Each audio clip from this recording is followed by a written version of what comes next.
sur Dante, début de la rédaction entre le jeudi 19 et le samedi 21 mai 2011.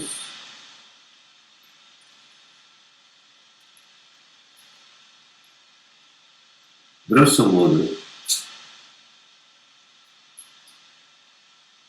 l'on viendrait à dire que le but siliana de cet essai est double ou triple. Dire du mal est toujours multiple, à doublure, et c'est le caractère de l'écriture romantique. En rupture avec l'académisme et ses louanges du convenu, du classique digéré et dont il est la tisane digestive.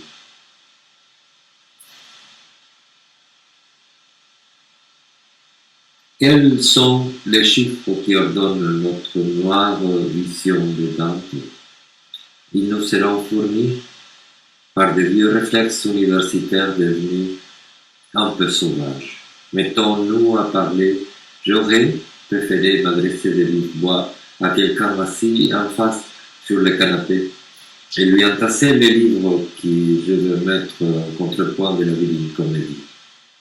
Je suis intéressé à savoir dans quelle mesure la Divine Comédie viendrait remplir la tâche de donner une image plastique à la philosophie scolastique de la somme théologique.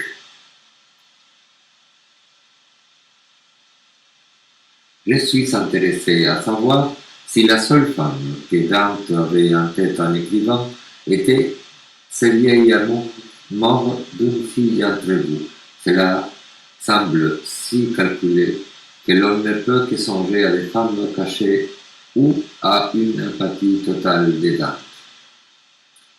Je considère un artifice de même ordre que la nécromancie, cette Béatrice ranimait tellement d'années après sa mort, pour remplir les tâches pénibles de la poésie, déjà cadavre en fin de compte, pour devenir le guide et l'objet d'adoration des parties sublimes du poème en 3 volets.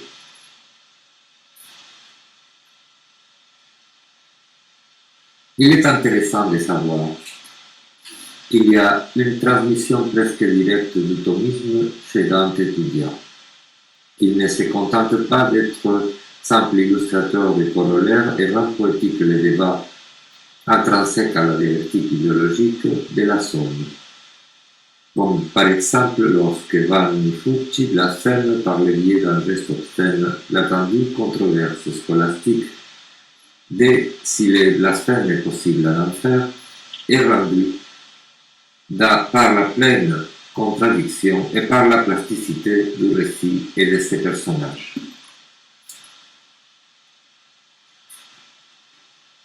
Il était nécessaire que les blasphèmes puissent être proférés par les damnés dans la comédie, puisque sinon il ne serait plus possible dans l'art et il ne pourrait tenir lieu la condamnation de l'art. Il semblerait curieux que le serpent, symbole shivaïte, vienne punir en enfer Vanni Fucci et les voleurs en général. Danielou, sur ce thème, à part de présenter Shiva en parallèle avec Dionysos, en tant que dieu de l'extase, fait de ces premiers le patron en Inde des voleurs. Le serpent lui est lié par la tradition du yoga, sous le nom récent de Kundalini. Autrement, ce symbole ne devrait pas forcément nous envoyer dans une trop haute envolée. Quand Botticelli dessine, il en consacre plusieurs planches, les cercles de voleurs, il les rend rythmiques, comme si les serpents qui s'enroulent autour des voleurs étaient la matière même du vide qui représente les papiers vierges. Les serpents semblent passer par les veines de la main qui dessine, ou jaillir dès que la plume s'aventure au contact de la feuille. Mais le serpent hiérophante est-il aussi image d'abjection? Ce ne serait qu'en même temps ce que cet animal est pour les paysans, un accident. Mais il est drôle que cet accident porteur de poissons soit associé à la connaissance, à l'énergie et que les voleurs souffrent. Par là, les fantasmes de péché contre la propriété privée serait-il celui d'en tomber plus bas dans les savoirs? La peur de l'irrespect, de l'accident non éthique comme dissuasion inutile de Vanni Fucci, puisque c'est lui qui va aller jusqu'au blasphème. Il en est plus de l'attentat à la pudeur, presque plus qu'aux richesses. Les richesses et le bien-être proportionnel de chacun sont assimilés à l'intime, et de là au secret et au sacré, il n'y a qu'un petit sautillement de la conscience. Cela coûtait 10 livres à l'époque, chaque fois qu'on fasse ces signes adressés à une image sacrée de Dieu ou de la Vierge, la fille, selon la loi du prêtre. Le canto 25 commence in abrupto par ces blasphèmes. Tiens Dieu, c'est ça que je te donne. Togli Dio, qu'à te l'espoir. À peine fait-il allusion au discours pamphlétaire que Vanni Fucci vient de prononcer à la fin du canto précédent. Les nouveaux coups d'éclat pour les poètes, les nouveaux centres d'intérêt et les blasphèmes dans sa, pour ainsi dire, nudité. La nudité des faits.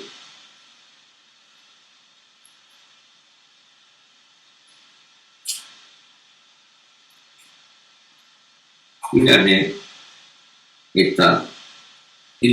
en est plus état du cercle des blasphémateurs, mais du blasphème à l'intérieur, dans notre cercle, un cercle haute. Voyons ce que dit la Somme. Je traduirai librement du latin. Deuxième partie de la deuxième partie. Question 13. Article 4. Si les damnés blasphèment. Au quatrième, l'on procédera ainsi. On verra que les damnés ne blasphèment pas. 1. Une certaine punition nous arrête de blasphémer à notre vie présente. Or, les damnés sont en train de faire l'expérience des douleurs de cette punition et ils doivent, à plus fort titre, regretter les blasphèmes. Alors, ils doivent s'abstenir encore plus du blasphème. 2. Pour commencer, les blasphèmes, tant qu'il soit un péché très grave, il est avant tout un démérite. Or, dans la vie future, il n'est pas état de mérite ou de mérite. Alors il n'y aura plus une place pour la pratique du blasphème. 3. Pour commencer, en Ecclésiastique 11.3, il est dit « Là où les voix cédera, là-bas tu te verras ». De quoi il découle de façon manifeste qu'après cette vie, les hommes n'accroissent ni les mérites ni les fautes par rapport à celles qu'ils savaient dans cette vie. Or, beaucoup de damnés n'ont pas été des blasphémateurs. Ceux-là ne vont plus blasphémer dans la vie future. Les hommes, à ce point, Thomas d'Aquin pour suivre les pour et les contre de son affirmation. Il est question de l'obscur apocalypse et du jugement du docteur Angélique sur la méchanceté future persistante chez les damnés. Et la lecture devient tellement écœurante que j'ai du mal de mêler jusqu'à la fin de l'article 4e à cause du sublime que l'auteur, au nom de l'Église, avait voulu rendre sublime et du domaine du savoir, une sorte de docteur Mengele. Donc, ça me tombe de moi. Mais il ne reste qu'une moitié non traduite et le détail ne va pas changer la chose. J'ai déjà mis le contraste entre l'expressivité des personnages de Dante et la soumission implicite de l'homme par les discours scolastiques. Dante aurait-il été un mauvais élève en égard à la théologie qui lui a été prêchée, mais que sait-on de la plasticité d'une oppression qui lui était contemporaine? Il a fait donc juste une petite malice, une caricature dans son cahier. Toute lecture édifiante emprunte ces notions au non-dit. Fréquemment, le discours pervers ne fait que changer ce qu'il voit ou écoute chez ses victimes. La littérature n'est pas différente du discours légaliste. Elle tâche juste de les camoufler. Disons que la divine comédie camoufle par conséquent une violence réelle, celle du quotidien, camouflage, un miroir à trop peindre. L'homme ne peut que la lire par curiosité, ce qui est d'ailleurs un grand plaisir. Les aveux d'Auschwitz, l'aveu des barbes bleues. Il en est ainsi de toute représentation. Elle charme l'innocent, les malades d'innocence. Notons ici le début de mon internement dans une clinique sous des médicaments psychotropes qui durera 18 jours, pendant lesquels l'écriture fut faite sur papier et non sans grand mal. Mise en ligne le mardi 7 juin 2011, sans plus. Hier soir, sur ce lit de ma chambre à la clinique, ne pouvant dormir, j'ai voulu, après que la lecture du Lost Paradise de Milton s'était avérée impraticable, ouvrir au hasard la Commedia, mais tout en faisant mon fente du côté du paradis. Je suis tombé sur un paragraphe qui semble répondre au geste du blasphème en enfer. C'était le rire de Béatrice, sur lequel il nous est dit que Dante a vu passer quelques cercles dans son ascension pour être prêt à en être témoin, et qu'il hésite à nous le décrire, tout en y faisant allusion, car il trouve que cela échappe au langage. Notons bien que Dante ne nous dit pas cela d'une sainte ou d'un âge sorti du répertoire commun, mais d'une jeune femme qui a marqué sa vie. D'habitude, je m'oriente dans mon volume en vieil italien de la comédie en feuilletant les aquarelles de William Blake. Mais hier soir, j'ai lu le texte tel quel s'est ouvert au hasard. Je crois que Blake n'a pas fait d'illustration particulière pour ce passage de la vie de Béatrice. Un peintre grandiose, malgré la petitesse réelle de ce format, il a peut-être trouvé anecdotique et accessoire pour son œil cosmologique cette vision personnelle de Dante. D'après les énoncés de la somme théologique que j'ai traduit, l'on peut attirer implicitement l'attention sur ce que tout l'argument de la comédie tient lieu dans l'avenir ou la vie future. Or, nous avons une évocation du rire féminin qu'on a du mal à situer dans un temps quelconque. Digression. Là aussi, la contention comporte quelques licences, ce qui en fait nous oriente vers une lecture en termes d'amour pour toi, qui nous fera mettre vis-à-vis la comédie et les romans de la Rose, pour ne citer qu'une œuvre de grandeur similaire. En tout cas, pour ce qui est du paradis en tant que vie future, c'est l'amour qui rend possible et qui donne lieu au rebond du plus éphémère des bonheurs, le rire qui déchoit le langage tout en l'orientant et le suscitant dans une parole dite à moitié. Qui pourrait mieux soulager l'angoisse de Dante devant la mort que la prévision du rire de Béatrice? J'ai perdu la page et je n'ai pas pu retomber sur elle. La plus forte raison que dans l'entreprise de cette lecture sauvage, un certain reste de pudeur mérite de ne pas faire état de la raison du rire de Béatrice, qui devrait être du genre de la petite bêtise masculine du poète, mais qui peut nous amener loin en direction de la peur du poids du regard d'autrui. Après l'écriture de la Divine Comédie comme de tout poème, dans la vie qui suit toute l'essence d'une écriture poétique ou aussi d'un acte d'amour.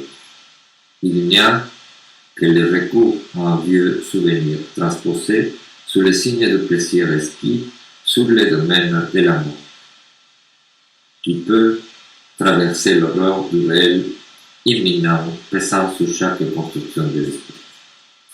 Toujours à propos du sens ou de la quête de sens qui suppose la péripétie de Dante avec Béatrice au paradis, j'aimerais signaler l'invention de deux verbes dont Dante semble user avec des symboles tours et qui peuvent nous conduire à percevoir un manque profond derrière la grandeur de l'attelage d'une œuvre qui se voudrait totale.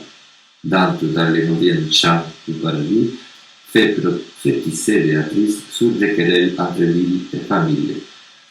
C'est au paradis qu'il place la vipère de ses rancunes et il n'hésite pas à faire exprimer les rancunes politiques sous prétexte de prophétie à la donna Angelicata. Ici, juste une excuse pour poursuivre une sorte de pamphlet total exhaustif. Et c'est dans cet échange de villes noires et de colère qu'il sent les besoins de mettre théâtralement en déplacement et en fusion les identités, de faire communier les fragments de paroles qui peinent à se représenter en acteur. Pour cela, il soumet le langage à une légère torsion, inouïe, pas vulgaire pour dessous, tel que l'usage de la langue se présente à lui. Il invente illuia, intuasi et inni, s'effondre dans Dieu, dans lui, e s'effondre dans Béatrice.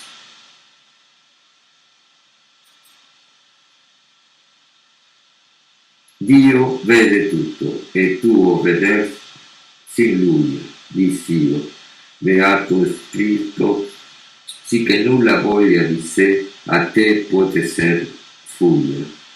Dunque la voce tua che il ciel trastuglia, sempre col canto di quei fuochi pii che di sei a lì fatan la coluglia, perché non satisfaccia miei. Di sì, già non attenderei io tua dimanda, si io mi intuassi come tu dimmi. Il n'y a d'autre principe de réalité après cette fusion que le déroulement, pour ainsi dire, mythologique de la parole, du discours de Béatrice, qui répond par une digression qui vient juste accomplir la tâche panoramique de ce guide de voyage et de ce répertoire qui reste la comédie.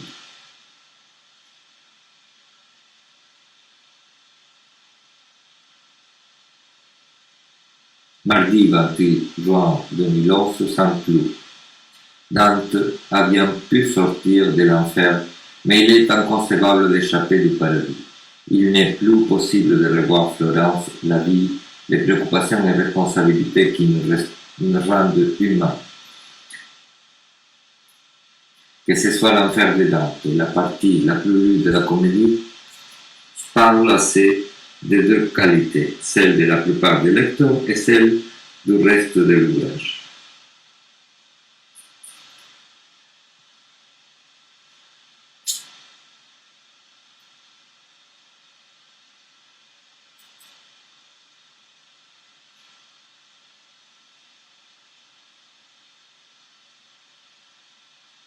Le lecteur veut d'habitude trouver de la cohérence, du connu, du morbide moralisant. Or, il n'y a que l'enfer qui offre des apparences d'œuvres proprement littéraires. Pour le reste de l'ouvrage, il reste illisible pour celui qui cherche du littéraire supportable.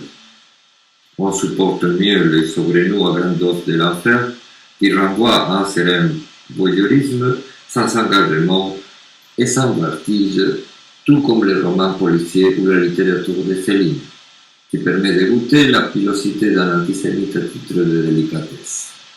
En revanche, la sidération, la petite mort du paradis, sa déstructuration fondamentale, sa poussée de psychose rend aveugle les lecteurs.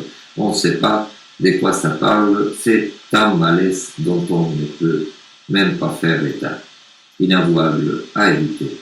La froideur de Dante, l'impossible écriture du paradis, s'étale dans des effusions réitérées de lumière, de vide entre l'homme et la femme. Une violence totale est implicite dans chaque sollicitation de Béatrice, donnant à sa parole une qualité presque hallucinatoire. On lit mieux l'enfer parce qu'il n'y a pas la femme.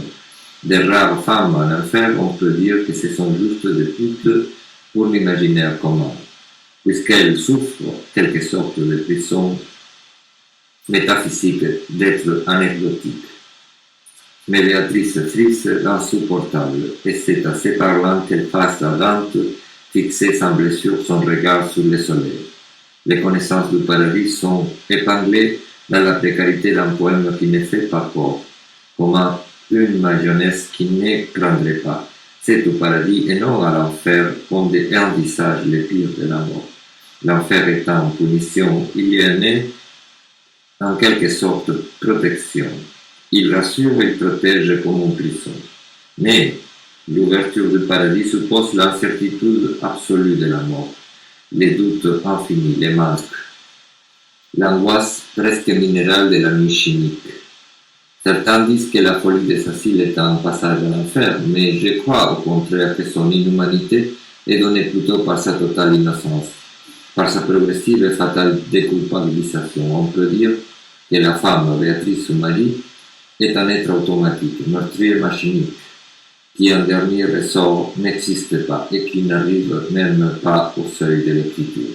Si l'on considère les cours de l'histoire et qu'on n'a pas d'a priori étroit sur couverture intellectuelle, l'on se doit admettre que toutes les possibilités psychiques tiennent, tant bien que mal, une place plus ou moins manifeste dans le christianisme. La vérité psychique pose dans tout système social, dans toute structure, une certaine dialectique fortement tendue et non dépourvue de violence. Les antagonismes entre factions de la société, tendances et ordre au sein de l'Église étaient bien plus problématiques et entraînaient bien plus de risques individuels que l'image que l'on se fait d'un Moyen-Âge dont la théocratie serait en fait accomplie et homogène. Prenons ou pensons au choix des franciscains et leurs vœux de pauvreté, qui ne s'expliquent pas par un simple raisonnement, mais qui implique une position psychique de renonçant très complexe et très proche de ce qui peut être la marginalité des jeunes dans nos sociétés de consommation. Bellon se présente les présents par une certaine économie de la pensée et une étanchéité du discours, comme n'ayant d'autre lien avec le passé que celui qui relève du discours professoral et en dernier ressort purement théorique. C'est ainsi que qu'à nos yeux, accoutumés à une certaine illusion de progrès et de modernité, l'époque de Dante pourrait nous sembler dépassée et parsemée d'erreurs et d'ignorance. L'on ne se rend pas compte que la différence est purement superficielle. Si l'on arrive à comprendre le contraire, l'homme est traversé d'un vertige qui risque de nous mettre très mal à l'aise. Dans un même parallèle et dans une même expérience de simultanéité, la construction d'un texte scolastique de vie future s'avère totalement actuelle dans l'angoisse contemporaine, exprimée souvent de façon à ce qu'elle ne soit pas reconnaissable. Le traité du purgatoire de Catherine de Gênes est aussi une lecture intéressante de ce point de vue. Pensons qu'elle est proposée en édition de poche aux malades terminaux, comme un élément pour la construction de leur imaginaire de l'amour, tandis qu'elle demeure complètement étrangère au souci de ceux qui ne font pas les passages de l'hospitalisation pour maladies graves et qui ne sont pas catholiques pratiques. Les préoccupations de Catherine de Gênes peuvent sembler ridicules et pour ainsi dire folkloriques à celui qui ne se place pas dans l'angoisse extrême de la maladie. Et nonobstant elles passent d'être absurdes à avoir un sens, qu'il soit faux ou vrai, indiscutable pas à l'approche de la mort. Il en va ainsi en infine pour la Divine Comédie si l'on ne considère plus sa lecture obligée en tant que littérature canonique mais son contenu. Revenons au modèle général des premiers franciscains. Je trouve frappant le choix de la mendicité. En tant que geste, elle renverse complètement l'image de soi. Cet homme possède de nos jours la possibilité théorique et vitale d'une considération telle de la mendicité.